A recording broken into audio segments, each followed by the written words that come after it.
Okay, so today I'm going to tell you how to paint Hermetic Blade Thousand Suns. I didn't see any videos on YouTube of it, so I decided that I would make my own. So as you see, it's kind of this ghostly blue tint to it, and I added red capes to kind of make it pop. So here, I'll just show you a couple of them. Here's a Soul Reaper cannon, gold. It's mainly painting regular Thousand Suns, just swapping out the blue for teal, tealish color here, which you'll find out is very easy to do. Here, as you see it, an Exalted Sorcerer, I did his robes in a pink kind of strawberry color to signify that he is indeed the warlord of this band here, this certain sect here. And you can also do it very differently. The gold I did with a blue tint on this one, and for this other one, I believe this is Retributor armor with cryptic armor shaded on it.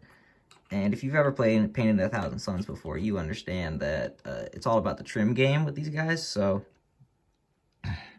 it's very easy to mess up on that, but some areas are prone to make mistakes, so don't really bother about it too much. As you can see here, I haven't even bothered painting some parts because I know it's not going to matter that much. But then again, if you are here to paint with if you're here to paint to best quality standard, I'm sure you'll be able to find workarounds like not attaching the bolter arm so you can get it in between the chest very easily and not messing up the face. And I skipped quite a few details here, but I still think they came out pretty well. So what you're going to need mainly, that I think is the most important thing, is some nitric oxide from Nilic oxide from Citadel, and I feel that this is the essential one that you're going to need for it. But if you have anything else that might work, go ahead and try. And you're also going to need a little bit of thinner here. I'm using Guy from Midwinter's Minis thinner, magical paint thinner here. It works very well for it because you're going to want to thin down this Nilic oxide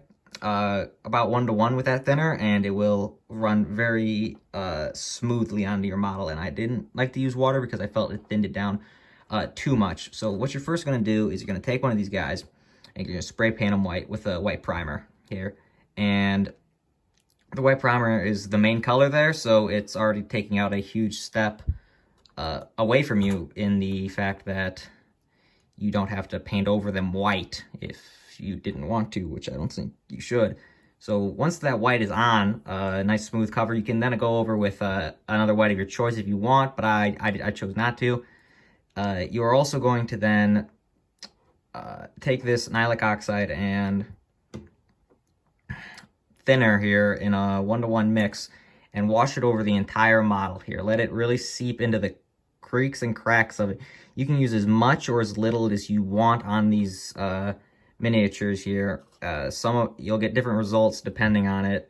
This one, see, has quite a bit on it, I feel, and it's only there to really tint it because the main color is going to be a white and gray, so you don't want to drown it too much, but just enough, in my opinion. So once that's all on, you're then going to want to take some Retributor armor here, or any gold paint of your choice, and apply it to all the trim very painstakingly, because trying to fix up that Nilic oxide with white it's doable, but it is quite a hassle indeed to try to fix that up. So, oopsies, there we go. Let's fix that guy.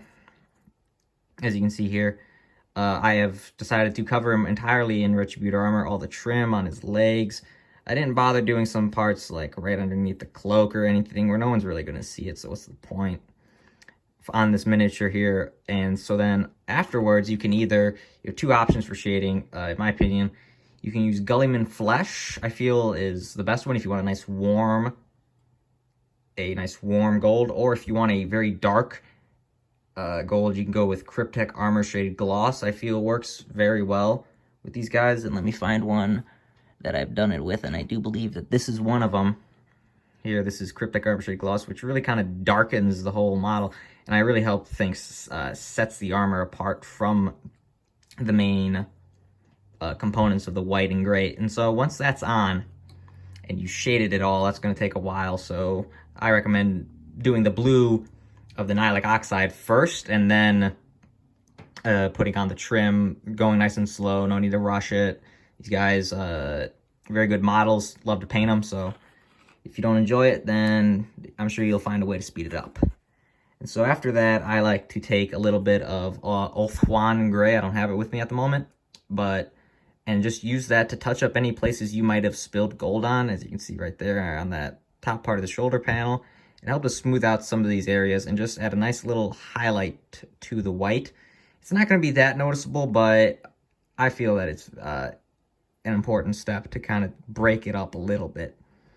And then once you're done with all that, you're going to want to take, for the regular rubric marines, I like to just use the black on there. Loincloths, as you can see here, I feel works very well with them.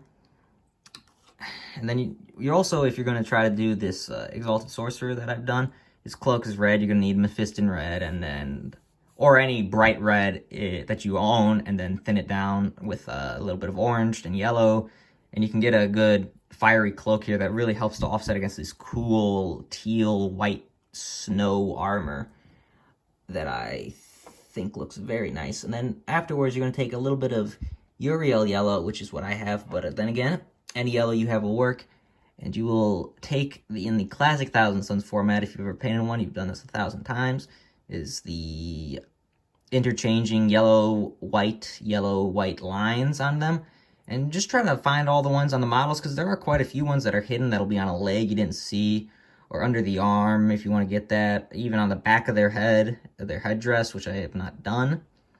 You can do. I feel is very nice.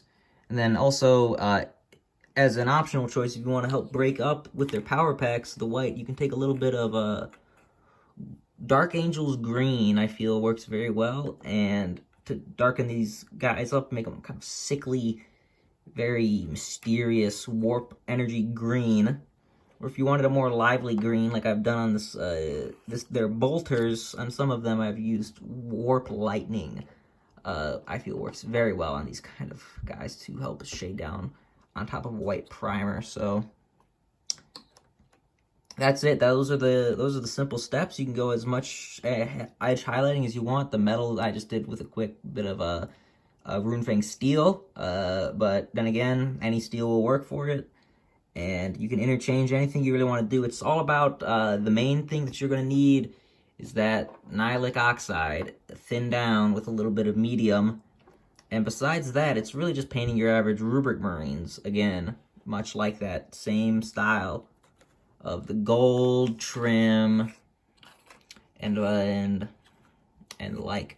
But I've also, on some of these, I've painted their eyeballs reddish, some pink, just to help break it up, because I don't like my squads looking too similar, but not also too different that you can't tell anything apart. And for these bases, it was very simple. I just took up some cork, I cut, and then I broke it up to kind of make it look like a glacier. And then I applied, I do believe it was Mordant Earth on it to help give this crackle. But then again, you can use any crackle paint you have to apply texture to it. Then I sprayed it, primed it white, added blue. If you want to make it look like water, very kind of glossy water, you can apply a gloss varnish over it to make it look like it's very wet and kind of melting on these guys for it. And even if you want, you could add some snow if you have Valhalla and Blizzard, or you can make your own by adding baking soda and salt together. No, not baking soda and salt. It's I can't remember what the recipe is for it now, but if you look it up, you'll be able to find it very easily. There's quite a lot to do. And these are the Hermetic Blade, Thousand Suns chapter. That again, it's an absolute joy to paint. I like this color scheme the most. For the Thousand Suns, as much as I do love the original scheme of the teal and gold and yellow, I feel that this color scheme is a little more imposing on the battlefield. It's kind of like you're fighting these ghosts, remnants, which is what the Thousand Suns mainly are inside those tin cans of theirs. So that's how it's done. That's it. Bye.